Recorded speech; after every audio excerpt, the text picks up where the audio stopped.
تعلقت إرادة الله في العلم الكريم بظهور أسرار التخصيص للبشر الكريم بالتقديم والتكريم صلى الله عليه أبدت الباهرة بالنعمة الواسعة والمنة البابرة فانطلقت بينة التصوير في العالم المطلق الكبير عن جمال مشهود بالعين صلى الله عليه حاول لوصف الكمال المطلق والحسن التام والزين فتنقل ذلك الجمال الميمون أسلاب الكريمة والبطون وما من صلب ضامة إلا وتمت عليه من الله النعمة صلى الله عليه فهو الكمال التام الذي يتنقل في بروجه ليتشرف به موطن استقراره وموضع خروجه وقد كتبت الأقدار الأزلية بما مضت وأظهرت من سر هذا النور ما أظهرت وخصصت به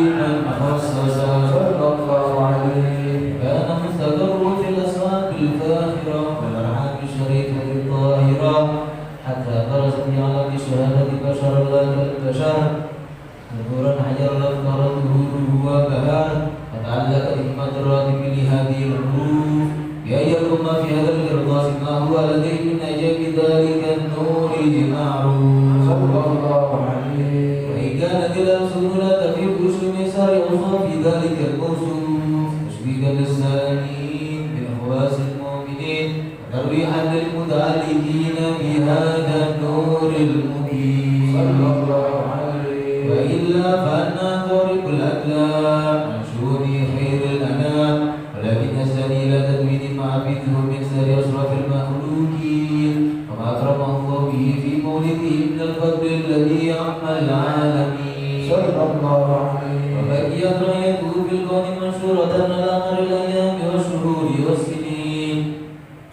لا يتعلق بهذه الحضرة الكريمة والتي تشوف إلى سبع أوصافها العظيمة ولا الله ينفع به المتكلم والسامع ويقولان في شفاعة هذا النبي الشافع ويدعو الروحاني بروح ذلك النعيم اللهم صل وسلم أشرف الصلاة والتسليم على سيدنا ونبينا محمد الرؤوف الرحيم اللهم صل وسلم وبارك عليه وعلى آله اللهم صل وسلم وبارك عليه وعلى آله وكان للبلد أن يخض ما حركته فيه الأنامل كما سبقه الفهم من صفات هذا العبد المحبوب الكامل صلى الله وشمائله التي أحسن الشمائل وهنا حسنة بما بلغ لنا في شأن هذا الحبيب من أخبار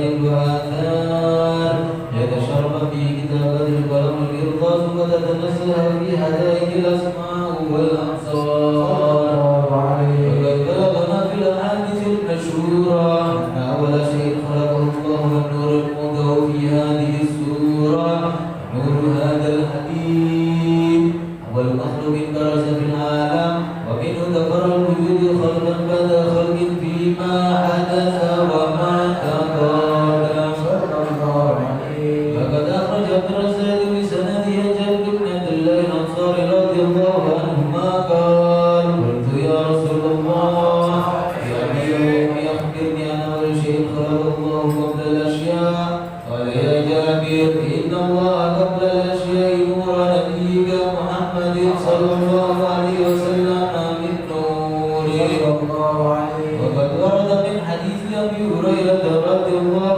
عنه أنه قال قال رسول الله صلى الله عليه وسلم كنت أول النبيين في الخلق وآخرهم في البعث صلى الله عليه فقد تعددت الرواية بأنه أول الخلق وجودا وأشرفهم مولودا والمكانة السعادة العبدية لها ملاحظة خفية اختصت من شاءت من البرية في كمال الخصوصية صلى الله عليه فاستودع هذا النور المبين أسلاك وبطولا شرفته من العالمين فتنقل هذا النور بسبب آدم ونوح وإبراهيم حتى أوصلت به القديم إلى من خصص بتكريم نعمه الكريم عبد الله بن عبد القدر العظيم صلى الله عليه وبه الذي في المخاوف آمنا السيدة الكريمة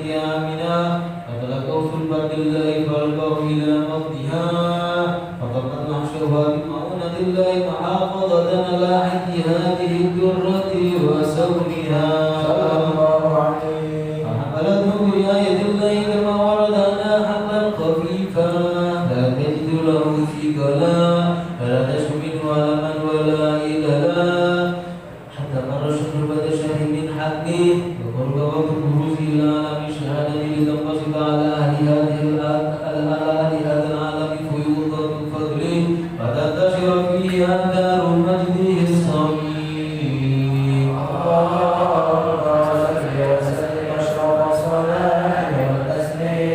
على سيدنا ونبينا محمد الرؤوف الرحيم اللهم صل وسلم وبارك عليه وعلى آله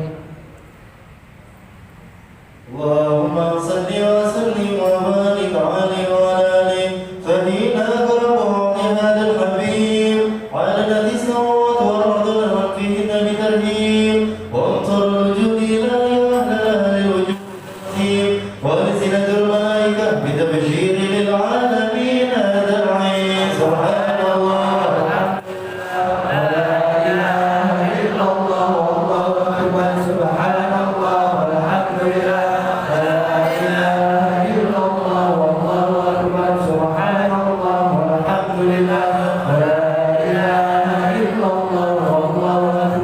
والقدرة الكشفتين على هذا المستور يبرز نور كاملا في علم الدهور نورا فاق كل نور وأخذ الحكم على من أتم الله عليها نعمة من خاص الأمة أن يقدر عند وجه أمة تعرسا لجنابها المشعور ومشاركة لها في هذا السمات الممدوح اللهم بتوفيق الله سيدة المريم وسيدنا آسيا ومهما من الحال العين أن قسم الله من الشرب بالقسمة الوافية فأنت الوقت الذي رتب الله على وجوده وجودا هذا المولود قد خلقت صبح الكلام من نور العمود وبرز الحميد المحمود مدعين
Muhammad.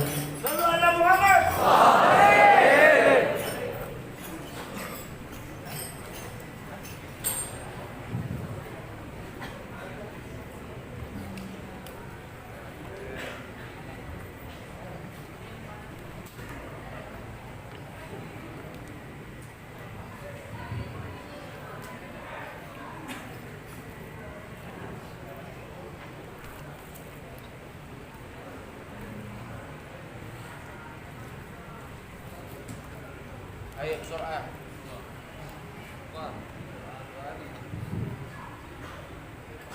Bismillahirrahmanirrahim. Assalamualaikum warahmatullahi wabarakatuh.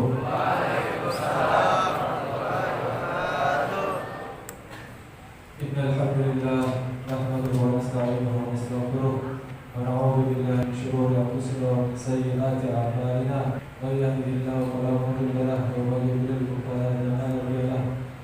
Wa ashhadu an la ilaha illallah wahdahu la sharika lahu wa ashhadu anna sayyidina wa maulana Muhammadan abduhu wa rasuluh. La nabiyya ba'dahu wa la hawla wa la quwwata illa billahil aliyyil azim. Amma ba'd. Hadirin yang dirahmati Allah Subhanahu wa taala. Puja dan puji syukur kehadirat Allah Subhanahu wa taala karena telah memberikan nikmat imannya kepada hati kita untuk bisa menghadiri majelis taklim. Bersyukur kehadirat Allah Subhanahu wa taala karena Allah memberikan lagi nikmat mendengarkan nasihat daripada guru kita.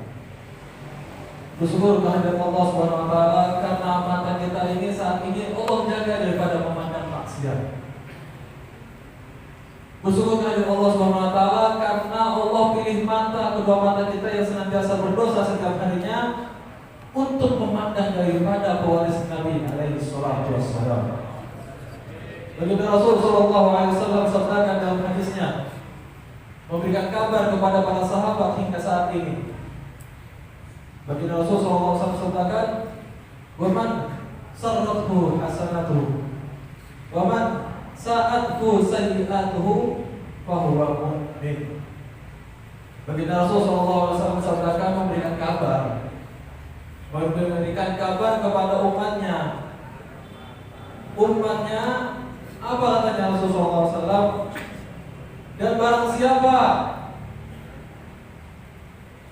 kebaikannya membuat dia bahagia, dia berbuat baik, dia bahagia. Dan barang siapa kejelekannya yang dia lakukan membuat dia sedih, maka dia adalah orang yang beriman, orang mukmin. Rasulullah SAW sabdakan memberikan kabar bahwa orang mukmin itu ciri-cirinya satu juga, macam-macam banyak ciri-cirinya: mendirikan sholat tepat waktu, menjaga lisan, menjaga pandangan, menjaga pendengaran, menjaga hati, menjaga tangan, menjaga kaki, menjaga seluruh anggota badan yang Allah titipkan kepada dia sebagai amanah daripada yang maksiat. Ya, memberikan kabar. Dan salah satunya apa?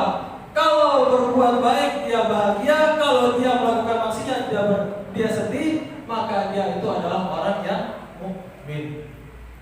Artinya kalau orang mukmin itu derajatnya tinggi dari Allah Subhanahu wa taala. Memiliki kedudukan khusus hanya Allah Subhanahu wa taala. Maka di malam-malam ini, di malam seperti ini, senantiasa kita niatkan untuk mencari ridho Allah Subhanahu wa taala. Senantiasakanlah untuk lisan ini terjaga daripada berbicara yang haram. Senantiasalah daripada mendengar yang haram. Senantiasalah menjaga pikiran dari yang haram, dari tangan yang haram, dari melangkahkan kaki yang haram, daripada terlintas dalam hatinya dari sesuatu menggibah atau hasud kepada saudaranya sendiri. Itulah makanya pentingnya ilmu. Man ta'allama baban liyu'alliman nasa u'tiya lahu thawaba 70 nabiyyan. Al-Qur'an Nabi alaihi wasallam. Baginda Rasulullah SAW katakan juga tentang keutamaan ilmu. Barang siapa yang mempelajari satu bab ilmu untuk ia ajarkan kepada manusia, maka Allah berikan kepada dia pahala sebanyak 70 pahala para nabi. Itulah dia yang Allah SWT sampaikan, baligh anni walau ayat. Sampaikanlah dariku walaupun satu ayat. Nanti kita bakal mendengarkan nasihat-nasihat juga dari guru-guru kita. Nasihat-nasihat itu merupakan balighu daripada apa yang Rasulullah perintahkan kepada orang yang punya ilmu. Dan orang yang beriman juga wajib harus untuk bisa memberikan nasihat juga kepada orang yang masih belum punya ilmu. Insya Allah kita semua bisa mengamalkan. Kita bisa amalkan sehingga ilmu yang kita dapat menjadi berkah, menjadi penolong kita nanti di hari kiamat. Karena apa? Semua amal itu kata Rasulullah menjadi penolong bagi dia. Sholat menjadi penolong di saat kubur, berpuasa menjadi penolong di saat kubur, sedekah menjadi penolong di saat kubur, salat tahajud menjadi penolong di saat kubur, dan taklim insya Allah akan menjadi penolong kita di hari kubur. Di saat ditanya munkar dan nakir, Allah buat lisan kita fasih untuk menjawabnya. Di saat di sirat, di saat yang berbahasa, ya, insya Allah semoga dengan adanya kita istiqomah di majelis taklim ini, hati kita semakin bersih dari Allah Subhanahu wa taala. Inna Allah la yanzuru ila suwarikum amwalikum walakin yanzuru ila qulubikum wa a'malikum. Rasulullah SAW katakan, sesungguhnya Allah Subhanahu wa taala tidak memandang harta dan pakaian, akan tetapi Allah Subhanahu wa taala memandang amal dan hati kalian. Hadap ini walaupun semoga kita sama-sama bisa mengamalkan. Wassalamualaikum warahmatullahi wabarakatuh.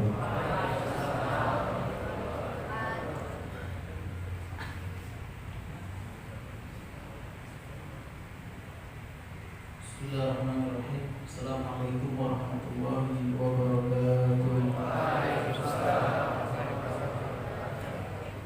Alhamdulillahil mannan ar-rahimur rahman. Wassalatu wassalam ala sayyidil akwan wa ala alihi wa sahbihi ila akhir zaman, amma ba'd. Subhanaka la ilma lana illa ma 'allamtana innaka antal alimul hakim. Wa rabbi shrah li sadri wa yassir li amri wahlul 'uqdatam min lisani yafqahu qawli. Amin ya rabbal. Yang saya muliakan, yang saya hormati segenap para dewan guru majelis Al-Khairiyah Ibnu Jindan, wabil khusus Khatimul Majlis Al-Habib Ali bin Abdul Aziz bin Jindan. Semoga Allah selalu melindungi beliau. Semoga Allah selalu memberi keistiqomahan beliau untuk menjalankan perjuangan dakwah Sayyidina Muhammad. Tidak banyak lebar, Al-Fakir ini ingin menyampaikan satu hadis yang cocok sesuai di akhir zaman ini. Supaya apa? Selamat dari malapetaka. Supaya selamat di dunia dan di akhirat. Apa? An-najah fi thalathatin. Selamat itu ketika engkau mengamalkan 3 hal ini. Rumus. Kalau ingin selamat, lakukan 3 hal ini. Kalau ingin selamat, jangan dilakukan 3 hal ini dan tentang 3 hal ini. Apa? Yang pertama, aklil halal. Makan makanan yang halal. Makan hal yang halal. Dari lubuk ilmunya, atau enggak apa? Dari cara mendapatkan makanan halal ini dari mana? Bukan hanya makanan halal, makan kambing, makan ayam, makan sapi, tapi kerjanya haram. Yaitu sama aja, bukan hal yang haram. Bahkan hal yang halal ini penting. Karena apa? Memberi dampak kepada tubuh kita yang akan kita makan itu, katanya Nabi, kul masyita fabiha ta'mal. Makan sesuka kamu. Dengan makanan itu akan membuahkan hasil apa yang kau makan. Makan yang halal, Allah akan gerakkan Anda untuk menjalani hal-hal yang keharaman oleh Allah. Oleh karena itu, dari hal makan yang halal kita akan selamat di dunia dan di akhirat. Karena apa? Ketika nanti di akhirat yang ditanyain apa? Paling banyak masalah dunia. Hartamu dapat dari mana? Engkau keluarkan kemana? Apa aja yang kebutuhan? Ditanyain. Sampai disebutkan dalam riwayat bahwasanya Nabi Allah Sulaiman alaihissalam salah satu hamba Allah yang masuk surga paling terakhir. Karena apa? Karena hartanya yang sangat berlimpah. Oleh karena itu, ya, gak usah ambisi untuk mencari dunia, jabatan dan lain-lainnya. Ini riwayat menyebutkan bahwasanya Nabi Sulaiman hamba Allah yang paling terakhir masuk surga. Dihisab. Wa may ya'mal mithqala dzarratin khairan yara, wa may ya'mal mithqala dzarratin syarran yara. Barang siapa yang mengamalkan kebaikan, sebiji zarah itu akan dilihat. Biji jagung itu. Allah enggak akan lupa. Ya. Allah akan selalu ingat itu semua. Oleh karena itu makan hal yang halal ini banyak sekali faedahnya. Masya Allah. Dari makan hal yang halal akan membuahkan menjadi anak yang soleh dan soleh. Seperti siapa? Contohnya Al-Imam Abu Yazid Al-Bustami. Di mana beliau, makom beliau diriwayatkan oleh para ulama, makom beliau adalah setiap malam itu bergelantungan ada di bawah arsy Allah Subhanahu wa taala. Bahkan beliau sendiri menyatakan, barang siapa yang hafal namaku, aku jamin dia akan masuk surga. Aku jamin dia akan masuk surga Allah Subhanahu wa taala. Siapa nama beliau? Uyfur bin Ihsan Al-Bustami. Dari saking besar makomnya beliau, gimana kok bisa membuahkan anak seperti beliau ini? Dilihat masa dahulu-dahulunya gimana mujahadahnya beliau. Mujahadahnya beliau bukan dari beliau saja. Ternyata apa? Dari orang tuanya. Di masa ibunya hamil, suaminya ini ngasih makanan-makanan yang halal terus. Sampai lahirlah Imam Abu Yazid Al-Bustami. Setelah lahir langsung beranjak sekitar sudah usia balita sampai 7 tahun, beliau diajak oleh Al-Imam Isa, ayah dia, untuk apa? Melaksanakan haji. Ketika melaksanakan haji, setiap kali beliau diajak tawaf, ya, tawaf itu 7 kali, ya, wajibnya itu 7 kali. Tapi beliau setiap kali diajak 1 kali putaran tawaf itu beliau pingsan. Dia setelah siuman bangun lagi, diajak tawaf lagi, pingsan lagi, sampai 4 kali beliau pingsan.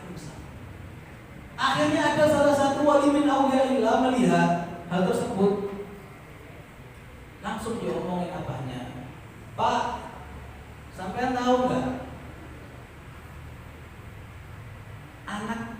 anak kamu itu kenapa kok bisa 1 kali tawaf pingsan, 1 kali tawaf pingsan, setiap kali tawaf nggak pernah sempurna 7. Tahu nggak sebabnya apa, Pak? Nggak tahu saya. Itu karena sebab kamu, Pak, selama masa lahiran sampai sekarang ini nggak pernah memberi makan makanan yang halal. Akhirnya apa, Pak? Anak kamu itu, Pak, sekarang itu ketika pingsan-pingsan itu melihat malaikat ikut terjun, jutaan malaikat ikut terjun tawaf bersama beliau. Coba, Pak, kamu lihat, Pak, anak kamu Pak setiap kali tawaf dijinjit karena apa? Desek-desekan para malaikat juga ikut ketika itu. Akhirnya apa? Sesak dia, sesak nafas. Satu kali tawaf pingsan. Jadi seperti itu Pak. Kalau nggak percaya coba Bapak colong ya apel ada di pasar. Nolong loh ya. Makanan yang haram Pak. Makanannya halal lebih. Tapi dari hal yang haram. Dicoba dicuri. Setelah dicuri apa? Akhirnya satu kali makan gigitan. Beliau diajak tawaf 1 kali, 2 kali, 3 kali, 4 kali langsung istighfar. Ya Allah, kenapa anak saya kasih makan makanan yang haram? Akhirnya dicari-cari itu wali min auliya itu mana itu orang mana itu? Saya mau tanya ini resepnya gimana lagi? Gak ketemu. Akhirnya apa? Berarti jalan pintasnya untuk apa? Mencari ridho pemilik apel tersebut. Atau enggak saya beli. Akhirnya langsung ke tempat pemilik apel tersebut pasar ngomong, maaf Pak, saya habis ngambil apelnya Bapak, 1 untuk anak saya. Jadi saya mau beli apel tersebut atau enggak saya minta ridhonya. Oh iya nggak apa-apa. Bayar akhirnya. Dibayar, diajak keluar 1 kali lagi pingsan. Oleh karena itu fadilah makan makanan yang halal. Bukan hanya Imam Abi Yazid Al-Bustami saja. Imam fikih kita Imam Syafi'i. Gimana beliau mujahadahnya? Hebat. Tapi sebelum beliau muncul di dunia, itu ada peristiwa yang sangat hebat lagi. Antara hubungan kisah cintanya Al-Imam Idris, ayahnya Imam Syafi'i. Gimana ceritanya? Jadi ayahnya Imam Syafi'i ini sekali waktu jalan-jalan ke sungai, di sebelah sungai ada apel bagus banget, seger. Seketika itu kepingin makan apel tersebut. Ketika kepingin makan apel tersebut, ya diambil apelnya. 1 kali gigitan langsung sadar. Diingatkan oleh Allah Subhanahu wa taala. Akhirnya mencari jalan gimana ini? Aku ini nggak pernah makan makanan yang haram. Akhirnya dicari-cari, ya udah, aku cari aja. Pokoknya aku jalan sampai di mana orang yang mempunyai kebun apel, pohon apel di samping sungai, itulah pemiliknya. Cari, nemu di tepi sungai, di sebelah sungai ada orang yang memiliki pohon apel besar dan apelnya banyak. Ditanyain sama pemiliknya, Pak, minta maaf, ini saya tadi ya ketika saya lewat ada apel jatuh masih seger. Jadi saya ingin Pak, pas saya dalam keadaan lapar. Oleh karena itu saya gigit Pak, baru 1 kali Pak. Saya mau minta ridhonya. Katanya pemilik apel tersebut, enak aja. Kamu mau ridhonya kan? Ada syaratnya. Apa? Khidmat sama aku. Kamu ya bantu aku selama setahun. Bantuin apa? Kebun ini. Beresin semua. Sudah. Karena demi mencari keridhaan supaya halal yang masuk dalam mulutnya, diridhoi tanpa upah. Kerja bertahun-tahun, apa 1 tahun aja. Dikapas 1 tahun ditagih. Pak, ini saya sudah pas tempohnya 1 tahun. Gimana ini? Kamu pilih ridhonya lagi kan? Aku belum ridhoi masih. Kerja lagi 1 tahun. Ya Allah, sudah perasaanku sudah greget ini sudah. Gara-gara apel aku kusiksa diri. Akhirnya apa? Kerja lagi, nggak sabar demi mendapat keriduan yang halal, makanan yang masuk dan perut ini. Akhirnya ketika sudah 1 tahun disamperin lagi bapaknya, Pak, saya mau minta itu apa? Ini sudah jatuh tempo ini Pak, sudah 1 tahun ini 2 tahun saya ngabdi sama bapak ini, bantu-bantu tanpa diupah ini. Akhirnya ya terakhir bingung ini sudah ya. Ayahnya Imam Syafi'i, apa lagi Pak? Saya punya anak perempuan. Waduh. Terus diapain Pak? Dinikahin. Jomblo-jomblo gak kasih langsung ya, rebutan. Oke dah. Akhirnya apa? Tapi saya punya anak perempuan ini, anak saya buta. Ya Allah. Yang kedua, anak saya tuli, gak bisa dengar. Aduh. Ntar disuruh buat gorengan, pagi-pagi gak bisa yang ada. Mau minta tolong apa-apa sama istri gak nyampe. Ya karena apa? Udah buta, tuli lagi. Terus anak saya lumpuh, gak bisa jalan. Ya Allah. Gak bisa diapa-apain sudah. Gak ada nikmatnya. Punya istri udah buta, tuli, setelah itu lumpuh. Ayahnya Imam Syafi'i akhirnya apa? Demi keridoan untuk masuk di dalam perutnya ini makanan yang halal, ya udah nggak apa-apa deh Bang. Nah, akhirnya itu anak saya, coba kamu lihat ada di rumah. Kamu kan papa siapa dulunya? Lihatin anak saya. Oh iya. Untuk rumah yang buka perempuannya cantik. Ketika diketok, dia dengar. Ketika diketok, dia melihat saya. Setelah itu malu dalam keadaan gak bertutupan muka, pakai cadar. Setelah itu, ketika dia malu, dia jalan-jalan gitu. Wah, salah kayaknya juga ini. Ya, bukan ini nih calon istri ini. Masa udah cantik, ya? Terus bisa jalan, lari-lari lagi. Setelah itu diucapin assalamualaikum, dijawab lagi.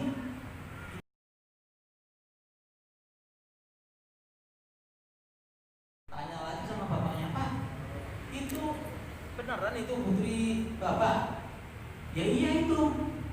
Saya lihat tadi enggak buka. Saya ketok pintunya dibukain, dijawab lagi. Setelah itu lari-lari malu karena nggak pakai cadar. Iya, maksud saya itu anak saya itu ya, yang pertama buta, nggak pernah melihat hal-hal yang diharamkan oleh Allah. Matanya selalu melihat Al-Quran. Matanya selalu apa? Melihat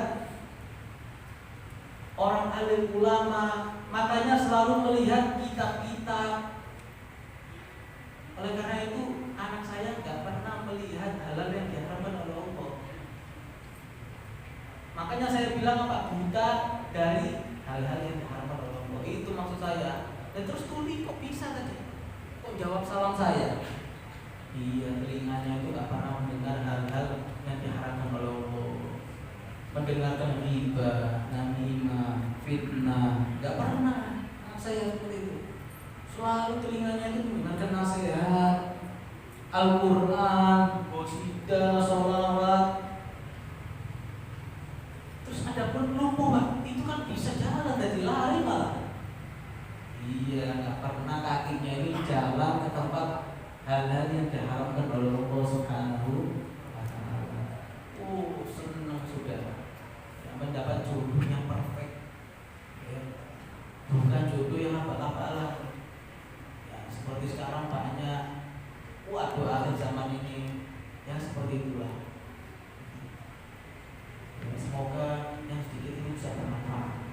Tambah berkah. Ya,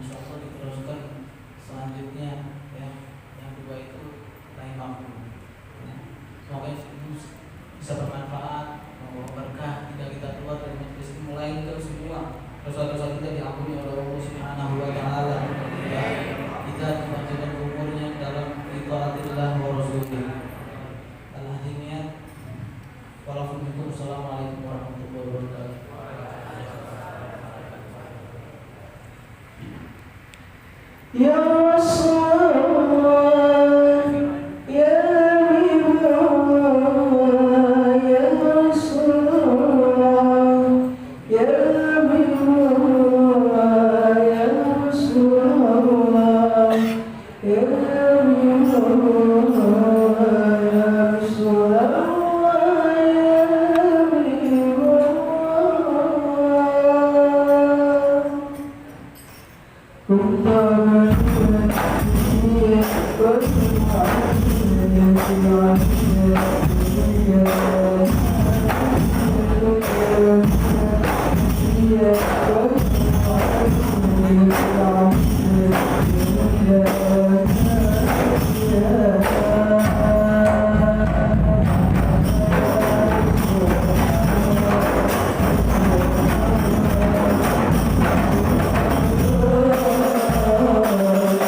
وعلى آله وصحبه ومن والاه ولا حول ولا قوة إلا بالله العلي العظيم. أما بعد, alhamdulillah, segala puja dan puji syukur kehadirat Allah Subhanahu wa taala Al-Malikil Ahad Al-Fardus Samad alladzi lam yalid wa lam yulad. Segala puji bagi Allah, Tuhan yang memberikan kepada kita nikmatnya istiqamah di taman-taman surga Allah Subhanahu wa taala. Segala puji bagi Allah Subhanahu wa taala, Tuhan yang memberikan nikmatnya, lezatnya duduk dan bersimpu di rumahnya Allah Subhanahu wa taala. Selawat teriring salam terus kita berikan dan curahkan kepada hadratul Rasul Imamuna wa qudwatuna wa sayyiduna Muhammad sallallahu alaihi wasallam afdhalus salawat wa ta'zim. Alhamdulillah, malam-malam ini kita masih bisa menghiasi kita punya malam dengan tagarub kepada Allah Subhanahu wa taala, mendekatkan diri kepada Allah Subhanahu wa taala, menjadi tamu kebanggaan Allah Subhanahu wa taala, sehingga insyaallah malam ini menjadi malam pelebur dosa-dosa kita.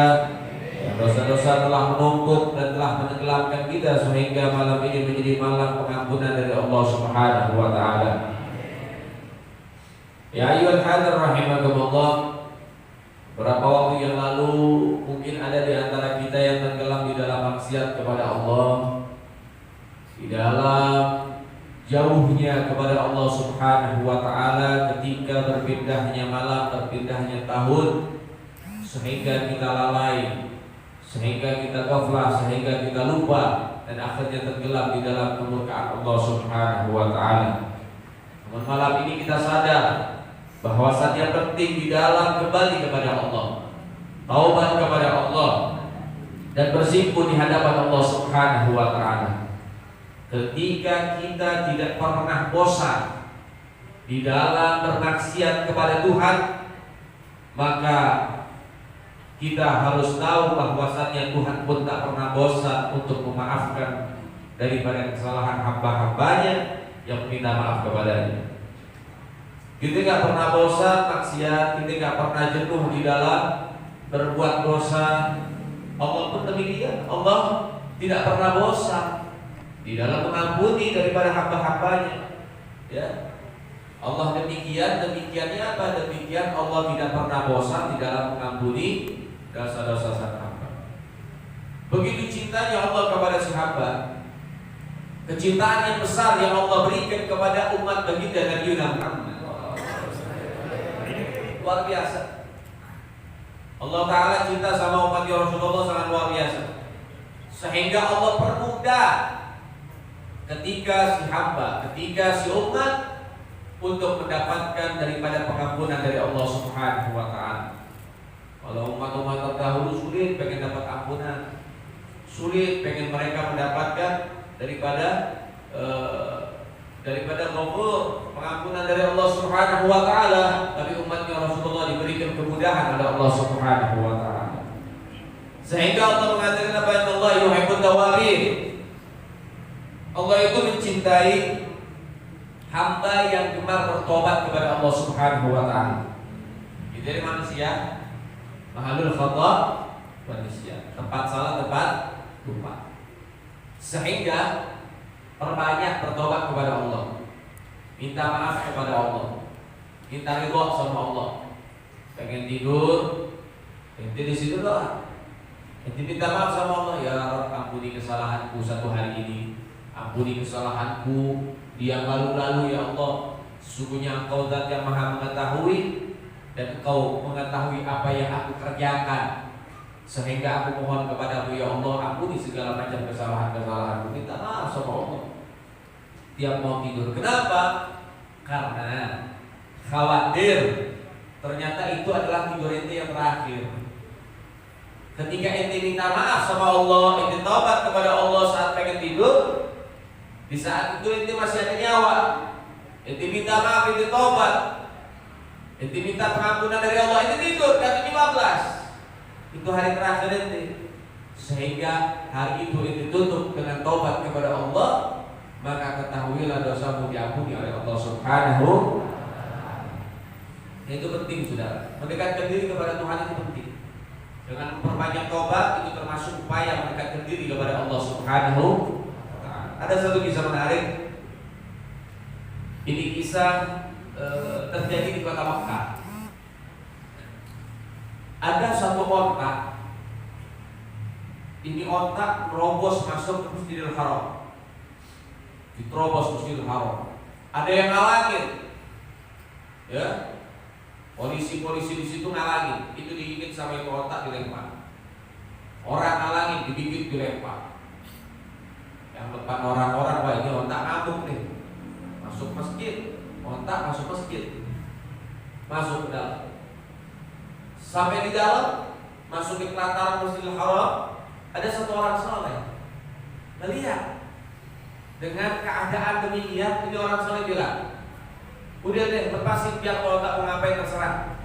Kita pengen tahu, biarin, kasih kesempatan dia mau ngapain. Maka yang dilakukan ini otak, dia muterin itu Ka'bah, dia tawaf itu Ka'bah. Orang-orang haji, orang-orang umrah, kalau tawaf itu 7 putaran. Kalau ini otak, dia tawaf 7 hari 7 malam. Dia tawaf 7 hari 7 malam. Kemudian setelah 7 hari 7 malam sempurna, dia datang ke Hajar Aswad, diciumin itu Hajar Aswad, dijilatin itu Hajar Aswad. Kemudian akhirnya ini onta tahu-tahu duduk tidur mati itu onta.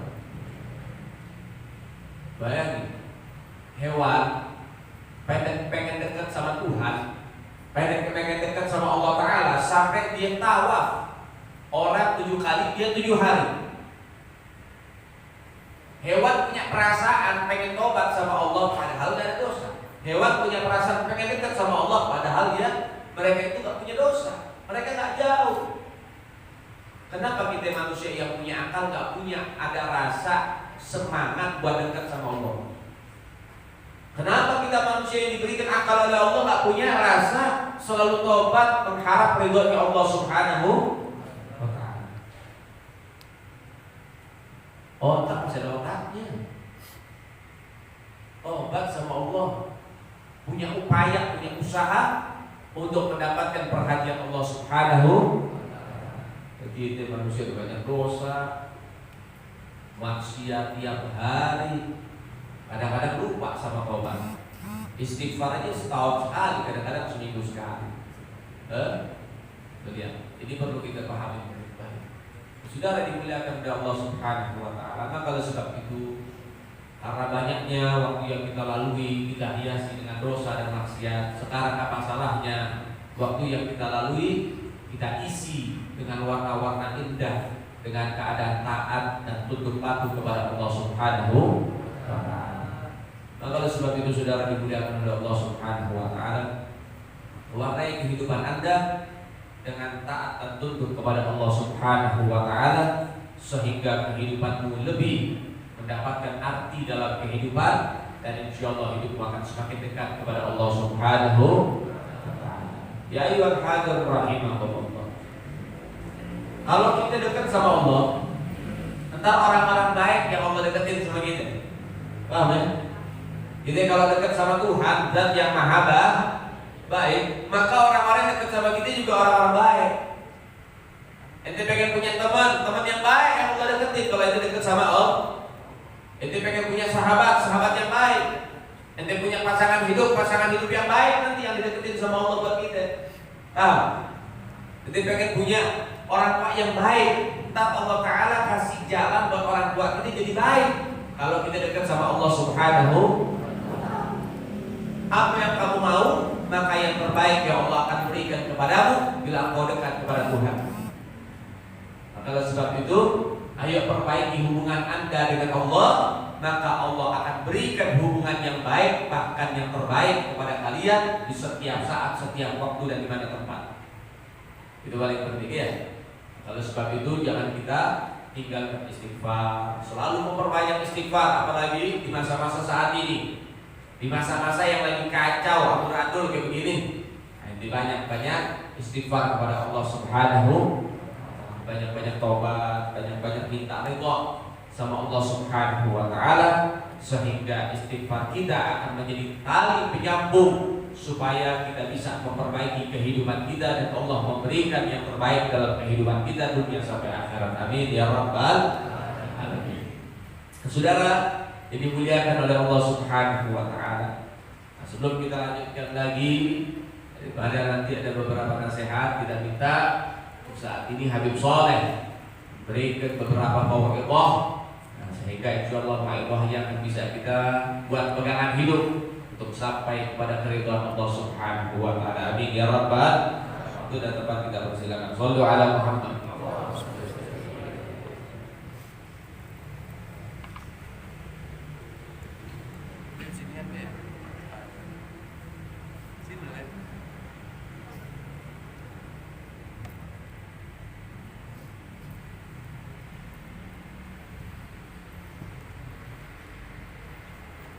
Bismillahirrahmanirrahim.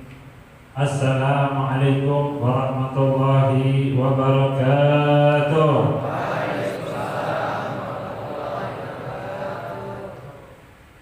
Bismillah, walhamdulillah, wassalatu wassalamu ala rasulillah Sayyidina wa maulana Muhammad bin Abdullah wa ala alihi wa sahbihi wa man walah. Wala haula wala quwwata illa billah, amma ba'd.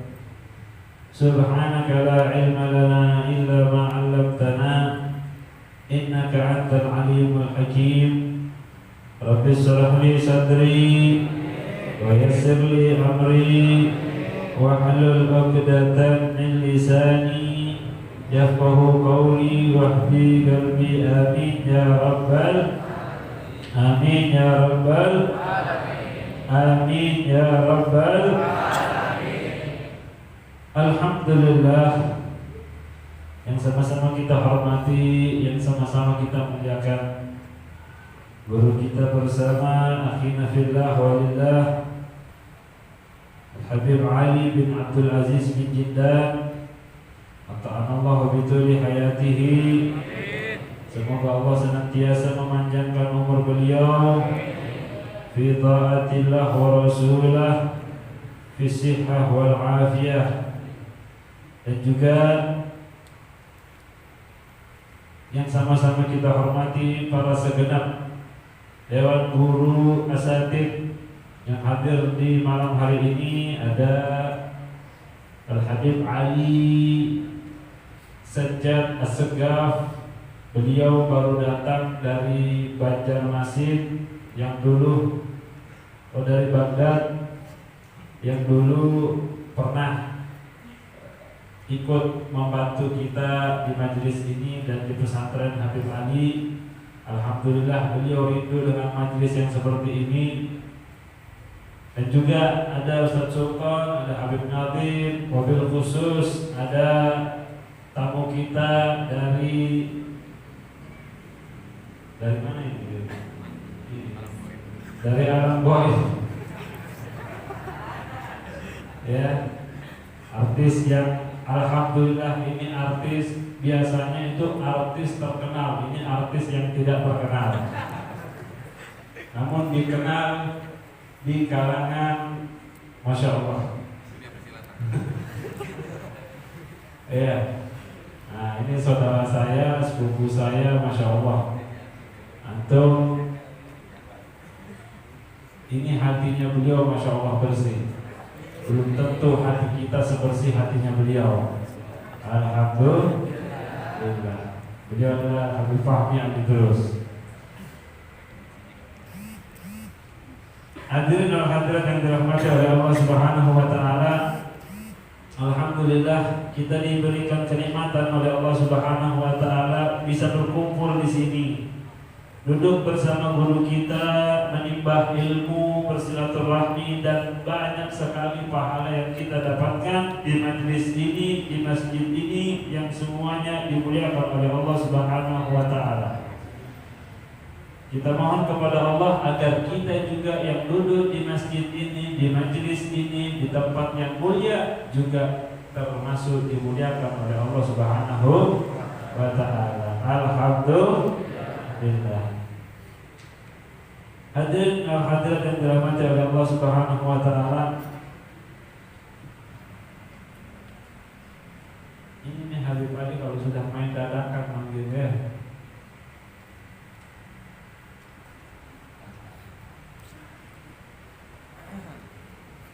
Masya Allah.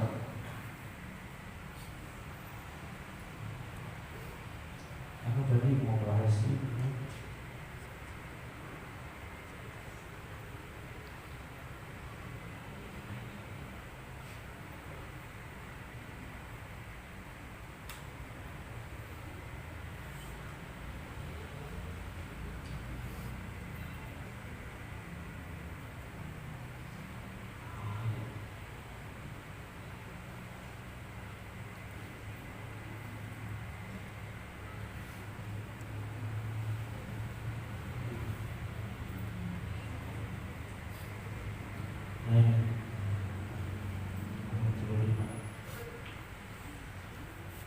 Sabar ya, sabar. Ya, orang sabar itu disayang Tuhan. Ya. Tuhan aja sayang, apalagi mantan. Ya, Tuhan garis karet. Ya, mantan aja sayang, apalagi pacar. Canda ya. Hadirin sekalian yang dirahmati oleh Allah, kita duduk di majlis setiap minggu, kita menuntut ilmu bahkan hampir setiap saatnya. Ya. Dikatakan bahwasanya al-adab fawqal ilm. Ya.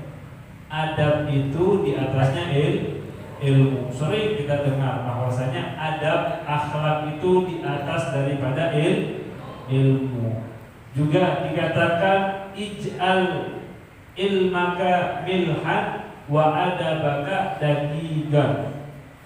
Jadi orang soleh, para ulama menggambarkan antara adab dengan ilmu, kolaborasi adab dengan ilmu, yang dua-duanya ini adalah wajib kita tuntut untuk mencarinya.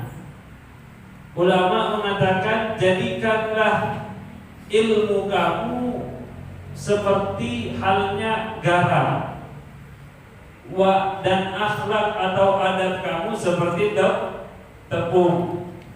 Maksudnya gimana? Maksudnya kalau kita membuat suatu adonan roti, ya, ini gambarannya roti nih. Kalau kita mau bikin roti, yang harus diperbanyak tepungnya apa garamnya? Tepungnya apa garamnya? Tepung. Supaya menjadilah itu adonan roti rasanya enak. Tepungnya dibanyakin, garamnya dikasih sedikit, secukupnya, insya Allah jadi roti. Roti apa? Roti unyil. Ya, kalau tepungnya banyak, garamnya secukupnya, insya Allah itu roti kalau dimakan enak. Betul tidak? Begitu juga ilmu dan adab.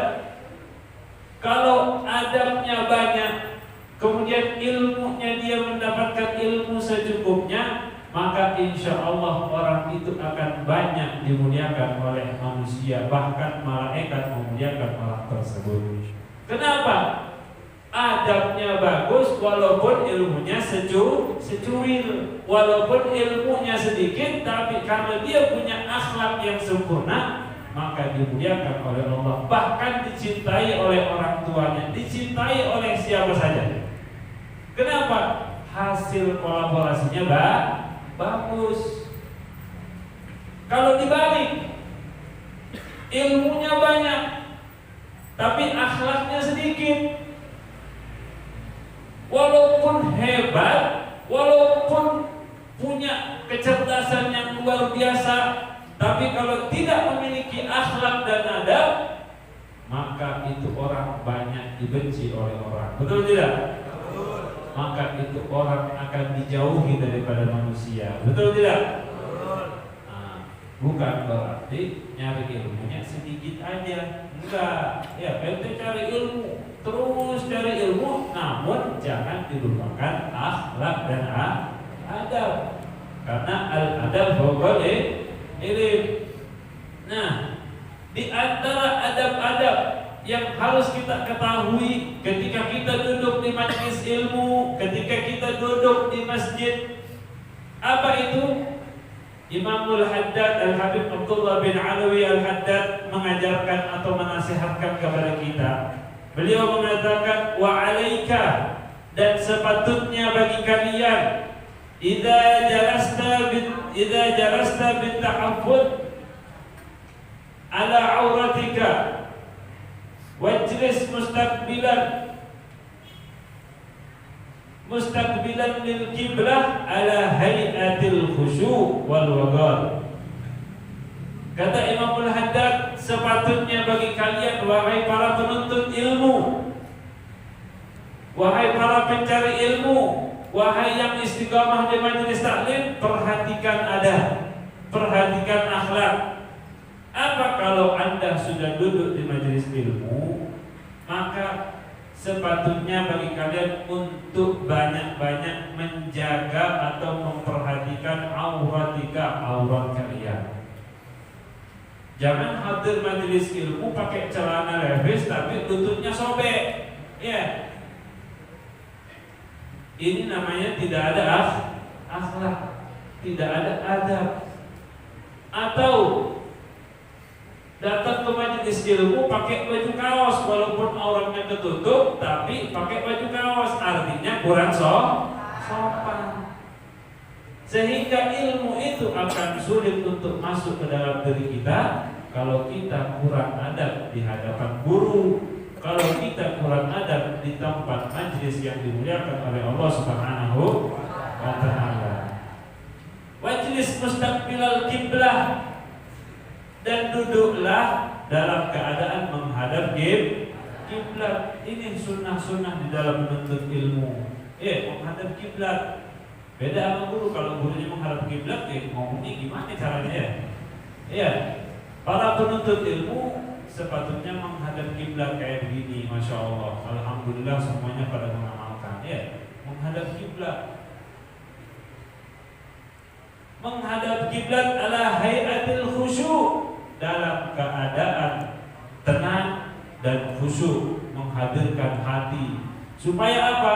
Ketika seorang penuntut ilmu dalam keadaan tenang, punya wudu, dan menghadap kiblat, mendengarkan nasihat-nasihat yang disampaikan oleh guru-gurunya, maka insya Allah itu ilmu akan gampang untuk masuk ke dalam situ.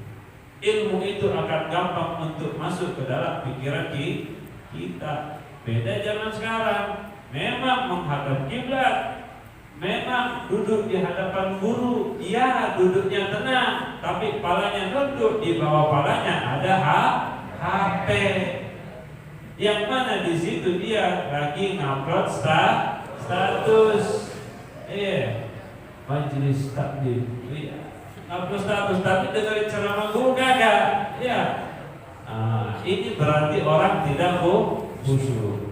Makanya kalau duduk di majelis ilmu yang khusyuk, enggak dilarang foto, enggak dilarang ngupload, enggak. Tapi ente kalau mau foto sekali jepret, simpan dulu HP-nya. Nanti kelar majelis baru di-upload. Jangan pas lagi majelis sambil main HP sambil ngupload. Kan bisa disimpan dulu HP-nya. Betul tidak? Ini menghilangkan kehusyuan di dalam majelis. Sehingga orang-orang yang sering melakukan hal seperti ini di majelis-majelis ilmu, pulang dari majelis nggak dapat apa-apa, berkah nggak bakal dapat, apalagi berkat. Paham ya? Nah, jadi yang saya tekankan adalah adab kita harus diperhatikan. Jadi ada adabnya. Duduk di majelis ilmu itu bukan cuma duduk, tapi ada adabnya. Dalam keadaan khusyuk wal waqar dan tenang.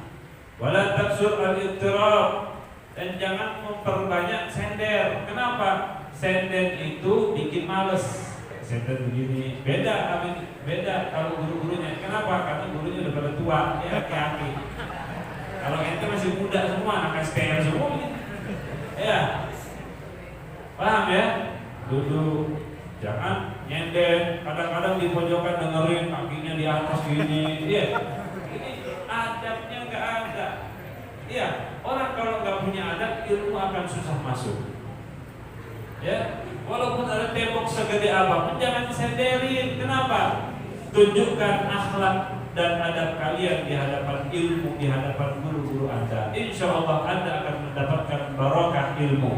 Insya Allah Anda akan mendapatkan barokah dalam kehidupan Anda. Amin ya rabbal alamin. Kemudian apa? Wala taksur wa taharruk wal qiyam min majlisika. Jangan juga banyak gerak. Ya, jangan banyak gerak. Kalau udah duduk di majelis ilmu, diem, anteng. Jangan mondar-mandir sini sana sini. Padahal nggak ada apa-apa, goyang sini goyang sana. Ya duduk, udah perhatiin gurunya, dengerin, fokuskan telinganya, hadirkan telinga, hadirkan hati untuk mendengarkan nasihat guru. Orang yang mengamalkan adab yang seperti ini, insya Allah dia adalah orang yang paling banyak mendapatkan ilmu dan yang paling banyak mendapatkan barokah. Bisa kita lihat, cuman sekarang belum kelihatan. Nanti 5-10 tahun ke depan, siapa yang berhasil di dalam menuntut ilmu di masjid ini, di majelis ini, 5-10 tahun ke depan akan mendapatkan hasil yang luar biasa. Ketahuan hasilnya, kelihatan hasilnya. Bukan sekarang kita dapatkan hasil, tapi kedepannya nanti insya Allah Allah akan berubah kehidupan kita. Bagi siapa? Bagi orang-orang yang hadir di majelis ilmu, khusyuk, tenang, hadir hatinya. Paham ya? Tapi kalau cuma datang doang karena ini karena itu, duduk di majelis tolak-tolak, main HP, 10 tahun ke depan gak ada perubahan. Ini yang sudah kita alami.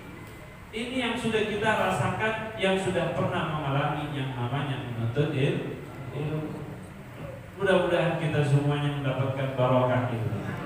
Mudah-mudahan kita semuanya insya Allah di masa yang akan datang menjadi para penerus baginda Nabi Muhammad sallallahu alaihi wasallam. Amin ya rabbal alamin. Jadi pesan saya apa? Jangan lupakan adab dan akhlak di hadapan ilmu dan guru. Kalau udah duduk di majelis ilmu yang tenang, yang khusyuk. Wallahu a'lam. Curhat. Allah sama si juga. Udah selesai. Malaikat ditugasin sama Allah Ta'ala, ayo pisahin ahli neraka, ahli surga. Pisahin. Bawa surga, ahli surga. Joko ahli neraka. Udah mati pulang dulu tabrak becak. Maksiat. Ya, mati dalam keadaan suul. Ini si Joko komplain. Malaikat, kenapa jadi kok teman saya yang maksiat tiap hari waktu kita masih sama-sama di sono, di ahli sorga, sementara saya di ahli maksiat, di ahli neraka, kok bisa? Malaikat bilang iya. Mereka sekarang jadi ahli sorga. Waktu ente bertiga masih hidup, dia maksiat mulu. Pas ente mati, teman ente nyelawat, dua-duanya tobat. Bawa masuk geng. Bawanya masuk geng. Iya kok. Siapa matinya si Joko? Kagak ada cakep-cakepnya. Mati ditabrak beca, pulang dugem mabok. Gua mah kagak mau kayak gini mulu kan. Azugem, iya kok. Gue juga kagak mau. Tobat yuk. Ayo. Tobat, kita ngomong nih. Tobat, rajin ngaji, rajin sholat, ngaji Quran, sampai jadi anak rumah majlis Anwar Taufik, majlis Yatim Soleh, rajin ibadah, sampai mati dalam keadaan husnul, mati lagi ngaji. Si Wowo maksudnya, si Joko mati disuruh pulang. Nah itulah kehidupan sudah. Ya kadang-kadang teman kita sendiri tinggalin kita. Maka yang harus kita pikirkan apa? Tobat sebelum butuh tobat. Mesti butuh tobat. Nah maka oleh sebab itu berbanyak bertobat kepada Allah. Ya. Kemudian ada pertanyaan beberapa hari yang lalu. Ben, gimana cara untuk mendapatkan pasangan hidup yang soleh dan soleha? Saya lama berjomblo ya. Malah ragu. Biar cepat dapat jodoh apa doanya tuh? Tipsnya bagaimana? Supaya cepat dapat jodoh. Capek deh. Cuman di PHP-in doang. Dia tiap malam dimodusin mulu deh sama cowok saya. Ya ini bahasanya tuh ya cuma dijadiin pacar doang, kagak dinikah-nikahin. Guys, itu bocah. Dia tiap hari kan di apa namanya dipuji, dikirimin kata-kata romantis. Saya tanya, emang seromantis apa? Dia orang bilang, saya pernah dikasih tebak-tebakan ya.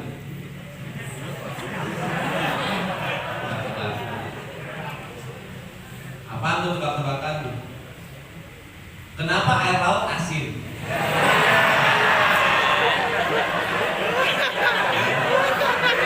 Kenapa air laut? Jadi bilang, dicipta Tuhan, takdir, gak bisa dibikin atau gak bisa dibikin pahit, gak bisa dibikin rasa yang lain. Kata si cowok nih, si Bahlul, dibilang, air laut asin karena manisnya diambil kamu semua.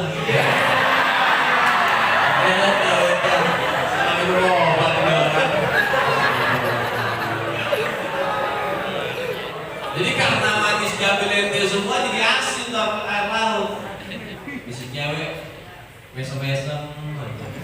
Saya nggak tahu, laut Indonesia banyak sampahnya. Sampai nama laut. Wajahku seperti rembulan gompel. Gompel.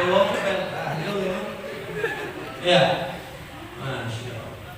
Jadi kadang-kadang tuh saya ini suka bingung gitu. Mau dibawa kemana? Ini bahtera asmara. Saya bingung. Jadi bagaimana cara? Apa itu? Cari bahan ya. Produksi orang.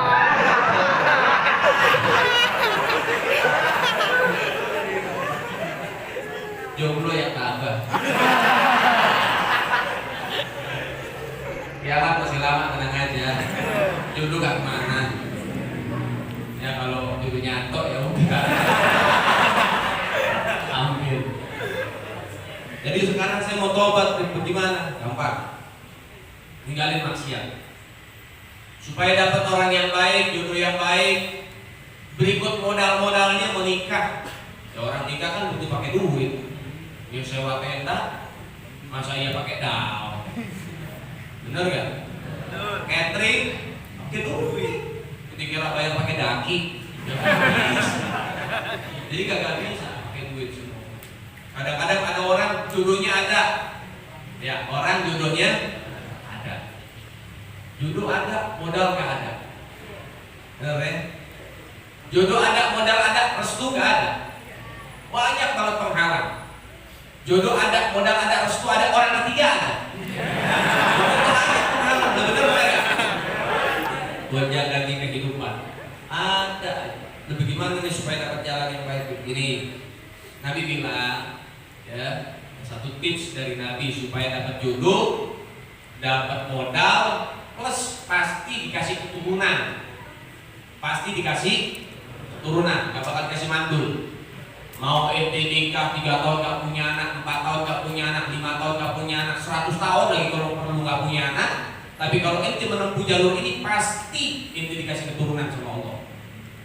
Bagaimana? Nabi bilang, birru abaukum birrukum abnaukum. Berbaktilah kalian kepada orang tua kalian, niscaya anak-anak kalian akan bakti kepada Nabi bilang siapa orang yang bakti sama orang tuanya ntar anak-anaknya bakti. Maka jawabannya orang yang bakti sama orang tua pasti bakal dikasih jodoh, pasti bakal nikah, dikasih duit sama Allah Ta'ala buat menikah, dan pasti mendapatkan anak keturunan yang anak itu akan bakti sama kita. Saya jomblo lama banget yang udah bakti mungkin perbaikin bakti sama orang. Paham? Beb, saya belum punya anak tahun-tahun, gimana caranya? Bakti sama orang tua, benerin. Pasti dikasih. Ini jaminan dari Rasulullah SAW. Ya. Dan juga dikasih sama Allah Ta'ala apa? Orang-orang yang bakti sama orang tuanya dikasih jodoh-jodoh yang soleh dan soleh. Paham? Ini bisa amalin. Bakti yang bakti sama orang tua, ya.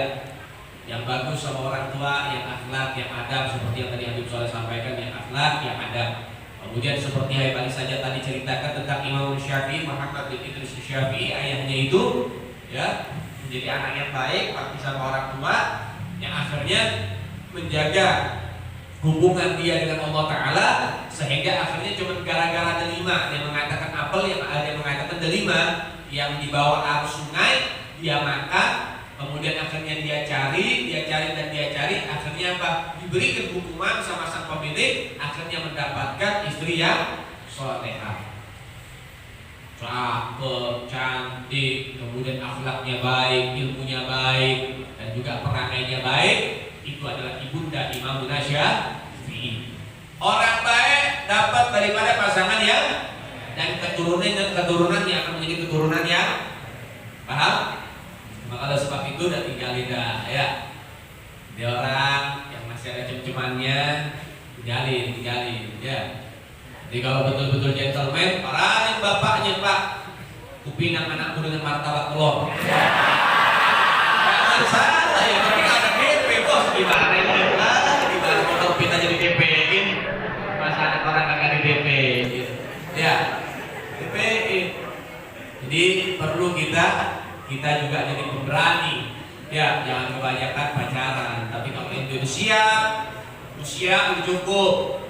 Kemudian ente sudah punya penghasilan atau ente kerja, setidaknya ente punya usaha.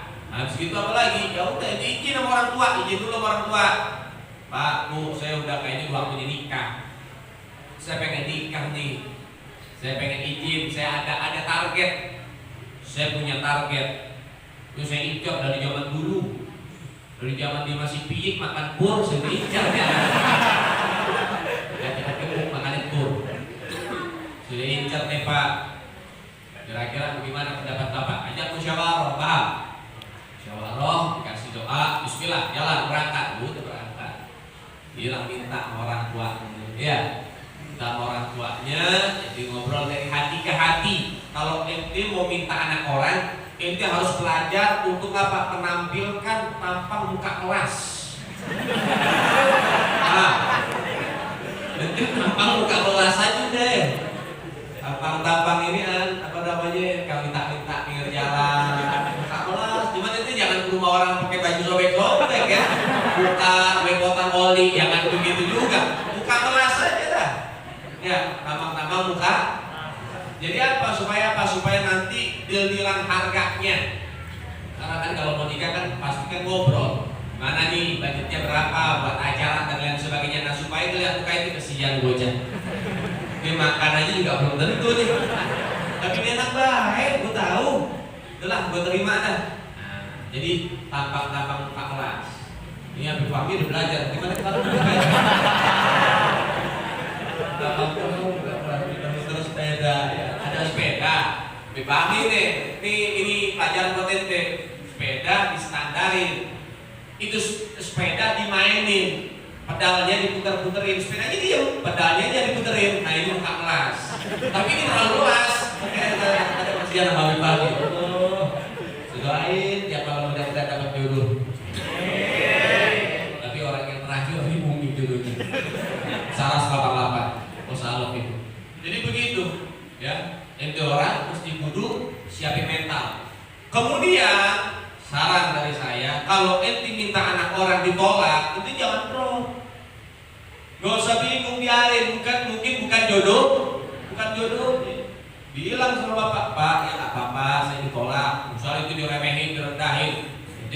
penghasilan berapa, mau minta anak saya sarjana ekonomi, kerjanya aja di tempat luar biasa, Indomaret.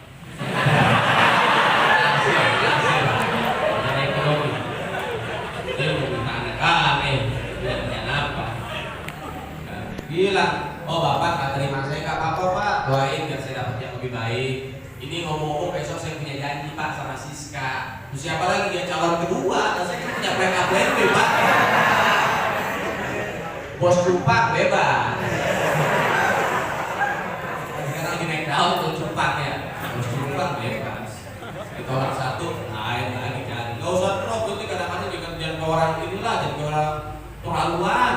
Ditolak, gak nafsu makan, jalan rembet, lagi ditendang-tendang, bel orang dipecetin, suruh minyak lawannya tendang-tendang. Masya Allah. Innalillahi wa inna ilaihi raji'un. Kadang-kadang meras anak muda zaman sekarang tidak setegar anak-anak yang dulu. Kalau anak-anak muda dulu tegar. Ya, nggak ada pikiran pacaran, nggak ada pikirannya main dulu. Main tak benteng, tak umpet, itu zaman-zaman dulu. Anak muda zaman dulu. Kalau anak muda zaman sekarang mah rapuh, kayak kerupuk, gampang, baper. Nah, anak muda sekarang mesti dulu tangguh mentalnya, paham? Harus mental tangguh, jangan itu kadang-kadang ya Allah, bang ditolak aja, puasa 40 hari 40 malam. Cinta ditolak, dukun bertindak. Pas ke tempat dukun pengen santet ya, pengen melet anak orang, dukun ditanya, "Oh, duit berapa?" "Pak, nggak lihat tampangnya luas banget." Ya dibantu lah pak.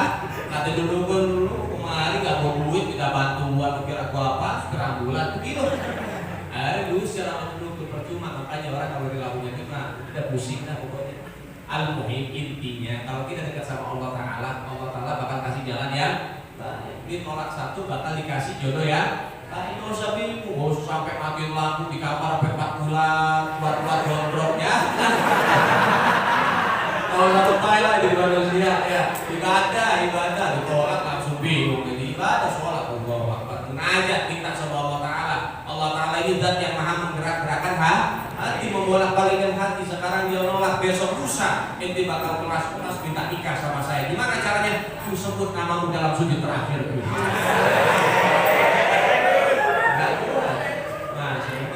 Kalau sapi kurban, kita masih punya halalkan atau tinggalkan. Pilihan cuma 2, paham? Halalkan atau tinggalkan. Kalau nggak mau dihalalin, ya tinggalin. Kalau mau dihalalin, ya jangan persulit, jangan terlalu berlebihan. Kadang-kadang perempuan juga lebay. Lebaynya apa? Mau sama saya persyaratannya banyak. Ada 147 persyaratan. Pertama, harus punya perusahaan. Kedua, saham luar negeri. 4, kendaraan roda 4. Ya. Terus persyaratan mukanya Masya Allah, na'udzubillah min dzalik. Anak raja lagi begitu banget, kalau mau nikah nggak sampai ribet. Ini ribet banget. Ya. Cewek dipandang.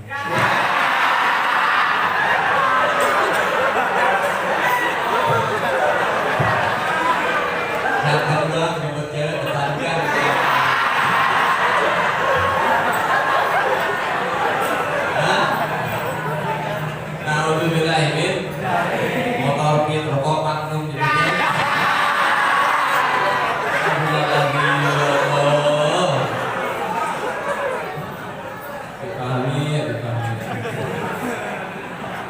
Bami nggak pernah nyebut cewek depan kan? Masya Allah, hidupnya di pondok, zikir, tahajud, ya tengah malam nangis, tengah malam. Benerin saya kayak pagi banyak kalau sholat, ya lima waktu di masjid berjamaah, alhamdulillah. Ayo bagi yang mau sama Habib Fahmi saya cuci gudang dah. Bilang harga berapa aja nggak apa-apa, angkut lah. Ya orang baik, mudah-mudahan dia dapat jodoh. Amin ya rabbal. Nah, saudara yang dimuliakan oleh Allah Subhanahu wa taala, cari jodoh yang bisa menyemangatin kita buat ibadah. Kalau ada jodoh yang nyemangatin kita buat ibadah, Paham? Kadang-kadang ada orang semangat ibadah karena ada wanita soleha, istrinya yang menyemangati dia. Tapi ada orang yang dulu sebelum nikah ibadahnya rajin, setelah nikah, masya Allah ibadahnya luar biasa, ditinggalin. Nah ini salah server, ya. salah ini aneh, ya, salah koreksi. Ya, kalau ente pengen dapat jalan yang baik menuju Allah, itu butuh penguat. Siapa? Anda harus punya makmum yang bisa menguatkan kamu kepada Allah. Makanya anak majlis itu nggak ada yang salah. Anak majlis pilihan yang tepat. Oke, anak majlis pilihan yang tepat. Sehingga kalau pengen dapat imam yang baik, ini anak majlis. Hei.